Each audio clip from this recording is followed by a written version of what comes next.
Hi, everyone. It's me, Krylios, Team Racing Productions MC and producer.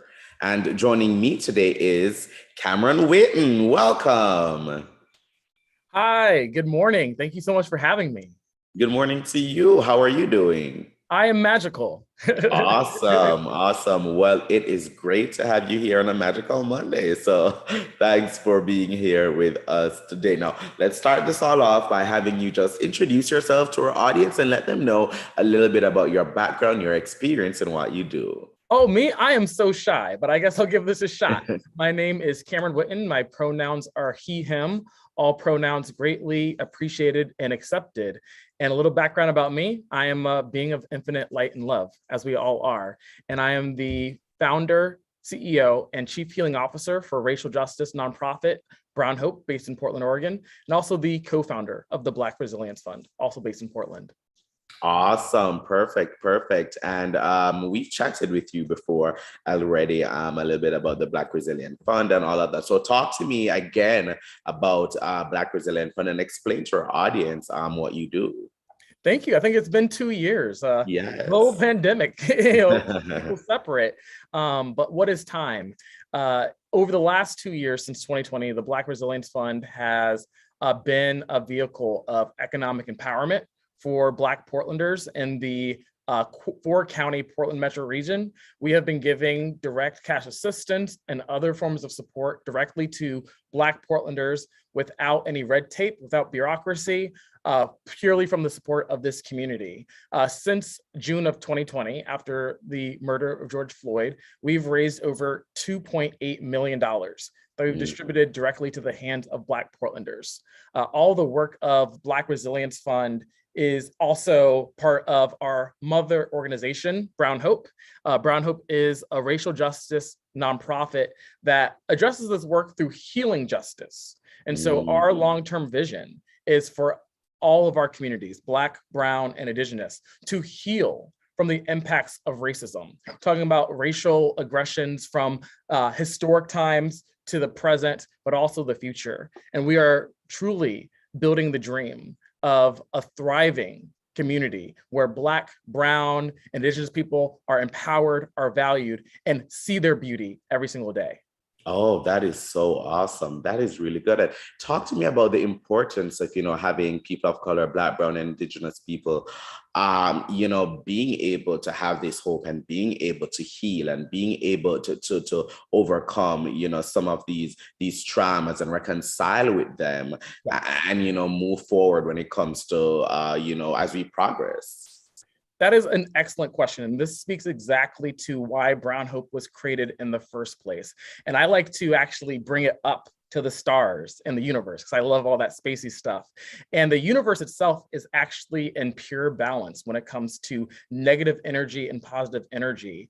When we think about these energies in the form of our emotions, the words that I like to use are love and pain. Every single one of us navigates these two energies in our lives. We experience love, we experience pain. And the work we do as Brown Hope is to transform our lives and our communities towards love. And this is critical for Black, Brown, and Indigenous people. Our ancestors have faced generations upon generations of pain and suffering. And that pain can turn into a wounding passed on to the next generation. And so oftentimes in racial justice circles, we talk about how the traumas and ghosts of slavery continue to be felt in this lifetime. I even speak from my own experience and say, when I was born, I was not born free. We might have experienced centuries of a US post-legalized slavery, but that does not mean that all of its successors, Jim Crow, mass incarceration, all the forms of economic housing, and all of the forms of discrimination, these all still permeate and all come back from the original wound of racism. And so our work is to have complete healing for every Black, Brown, Indigenous person to see who they are, to see everything that has happened to all of our ancestors, and see the beauty and the sheer power that we've always had all along, and to not allow for the lie of racism and white supremacy to have any power on how we see ourselves or the opportunities that we have. That takes a level of healing that is not just about policy change. We actually have to see within our hearts and our bodies the healing that we need to live our longest and most beautiful lives. Oh, awesome. Amazing. And tell me, how does Brown Hope and the Black Resilience Fund, tell me how those connect and work in tandem in, really energizing our communities and doing real work within our communities? That is a wonderful question, Krylios. So Brown Hope is the parent organization founded in 2018. We actually have 6 programs that are kind of the babies of Brown Hope. And so that includes Power Hour, which is our weekly space for Black, Brown, and Indigenous people to come together, build community, build power, and heal. We have Black Street Bakery, which is our economic resilience program, where we train Black folks in plant-based baking. We have Healing Initiatives, which is our incubator and innovation hub for new projects, whether that's research or pilot projects. We have Equity and Beyond, which is our racial justice learning experience. And then we have Solidarity Squad, which is our mutual aid group that brings together neighbors of all backgrounds to provide mutual aid resources and services to folks in need. And then, of course, we have our best known program, Black Resilience Fund, been operating now for 2 years. And truly, it is reparations in action. It is finding ways to take the abundance of wealth and resources in this community and provide it to Black Portlanders for a lasting platform of resilience. Since 2020, we have been doing direct cash assistance. We've provided $300 microgrants to over 8,000 Black Portlanders during the time of COVID. We're talking about rapid response, direct to your doorstep or through Cash App. And we were able to do this at a time when a lot of folks were dealing with wait lists and bureaucracy. But as we start to emerge into this post-COVID-19 era, we really had to reflect on what does this lasting work of Black resilience look like? We know that COVID-19 really threatened to undo decades of work at closing our racial wealth gap. And so the dream and vision for Black Resilience Fund is to be a vehicle where we continue to push against this racial injustice of our wealth gap and invest in long-term prosperity. For us, the answer is simple. It's basic income. Basic income is the future, and basic income should start with Black, Brown, Indigenous folks. And so we went through this process of transformation over this past year to really change the program model for Black Resilience Fund. And we are so excited to come out with this ambitious dream of a 3-year basic income program, where we'll be having Black people from Multnomah County, a part of a 3-year program where they will meet together as a cohort on a monthly basis, and every single participant will be receiving up to $2,000 in guaranteed income, up to $2,000. And this is without any red tape, without any bureaucracy. We are aiming for folks of a certain income level and household size, because we are looking to help folks who need a springboard out of poverty. And what's really unique about Black Resilience Fund's program is this 3-year time horizon. We've seen other income-based programs in the US. Most of them are 1 year. And we know for folks truly achieving their long-term economic dreams, it takes many years, whether that's going back to school, whether that's advancing your career, whether that is starting a family. So we are really building this program to have that long-term success for folks. The work that we do is so much bigger than economic empowerment, because again, we focus on healing. And so we actually have 3 main goals with our village building program. One is economic capital. Clearly, we want to see folks with cash money Skrilla in their pockets. Number 2, social capital. We know that having communities of trust, respect, reciprocity, this is as important as having some money. Because if you don't have people that you can trust to watch your back, someone's going to come get that money from you. And so we have a dream for folks to leave this program also with new best friends. And then finally, spiritual capital. We're talking about the knowledge of self-awareness, of awareness of the world, having the wisdom to navigate through this world and to be able to encounter pain, suffering, challenges, and to always emerge with healing, wisdom, and love. And so those are the three goals for the Black Resilience Fund program, as it's the same three goals for all of our programs, and we're going to do it. We have been doing this work since time immemorial. We don't do this on our own. We've been doing this work upon the shoulders of our ancestors, and we do believe that our healing and our power is inevitable. We just got to wake up every single day and do that work. Of course, definitely. And that power is available, and that power is there within our communities. And it's important to tap into that and to move forward. Now, you've been an activist for some time now. Talk to me about, some of the things that you've learned and what are your hopes as we move forward? That's a big question. What have I learned? I'm going to take it back. Way back. I feel old now. I'm like back in my day. But my activism started at the age of 13, and it hit really close to home. I am a survivor of child abuse. I came from a family with a lot of trauma. And I'm sure we all know about the type of challenges that we experience with historical trauma with Black families. And so a lot of love to my family, despite what happened. And when I turned 13, Child Protective Services got called for the second time in my life. And that was the moment when I realized that what I experienced at home was abuse, and that I didn't have anybody advocating for me.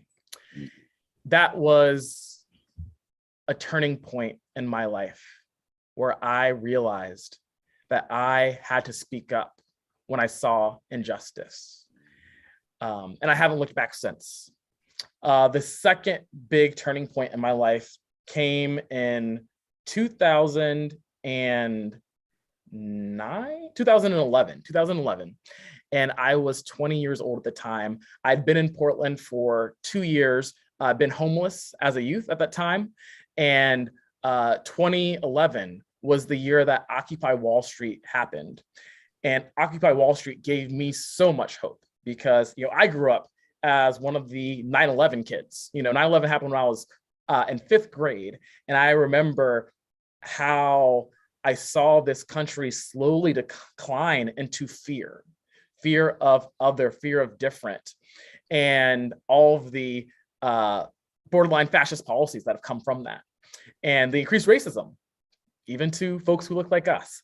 And Occupy Wall Street was the first moment that I saw in this country where we were starting to turn in a new direction.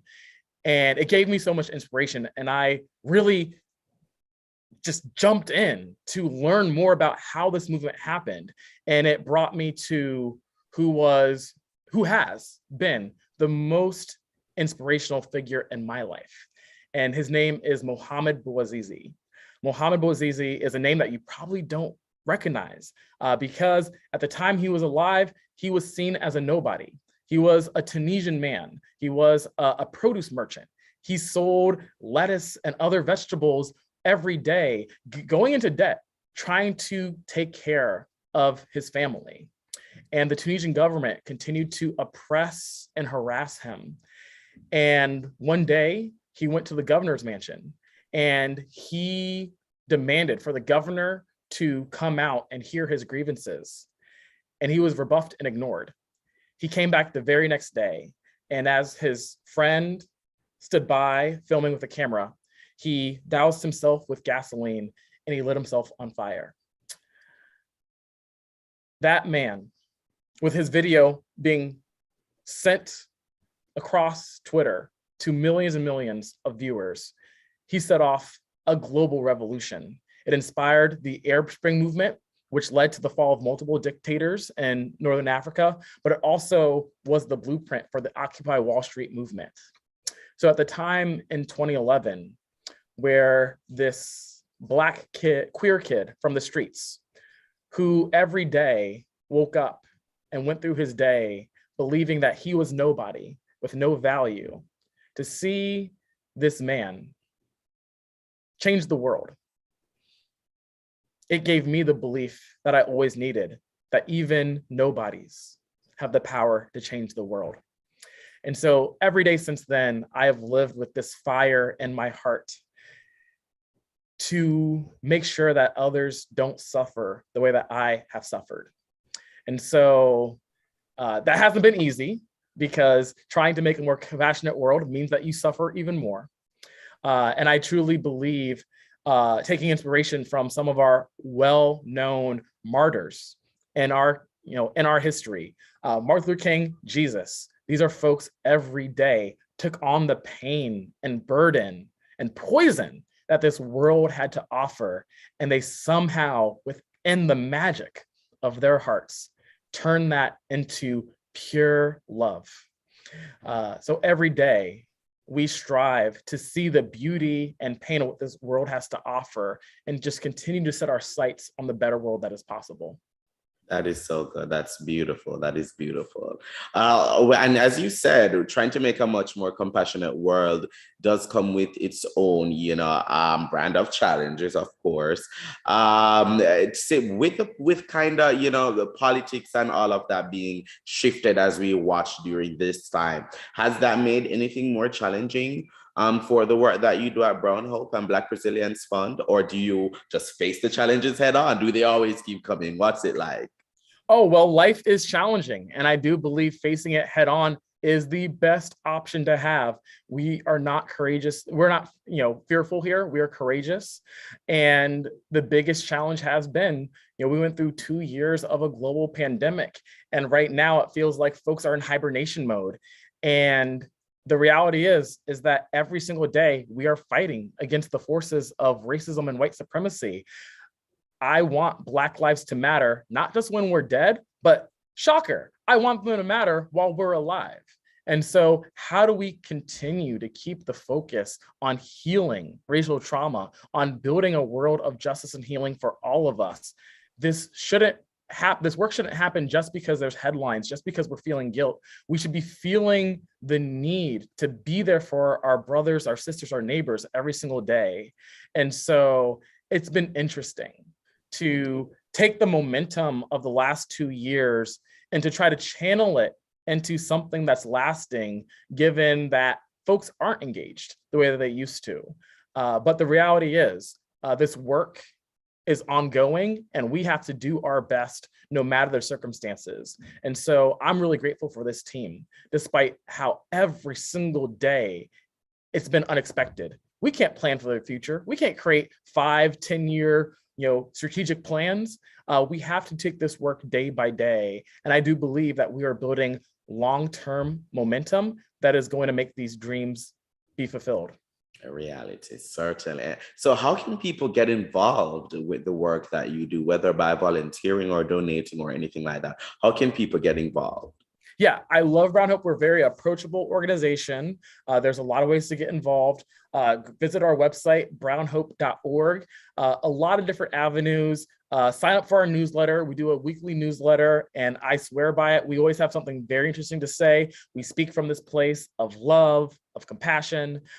We also have social medias, Instagram, Twitter, Facebook. We're actually going to start doing our own live updates on a weekly basis on our Instagram and Facebook. We also have great opportunities for volunteers. We take remote volunteers. We also take volunteers here on site for our 6 different programs. And of course, we encourage folks who want to see this vision and dream of racial healing come true, sign up to be a donor. Monthly donor, $5, $10, however you can support and invest into this dream is greatly appreciated. Certainly. Amazing. Repeat the website one more time for our viewers, and we'll put the link in the description below. Perfect. It's brownhope.org. There you go. Easy as that. Cameron, thank you so much for joining me today. Such a pleasure getting to chat with you again. And thank you so much for the important work that you do in our communities. Of course, appreciate you so much. Love and light. Love and light. To those watching, please follow Team Racine Productions at Team Racine on all forms of social media. Click around our YouTube channel and check out our other interviews, forums, vlogs, and more. And while you're at it, make sure you like, comment, and subscribe. But most of all, thank you for watching. Bye, everyone.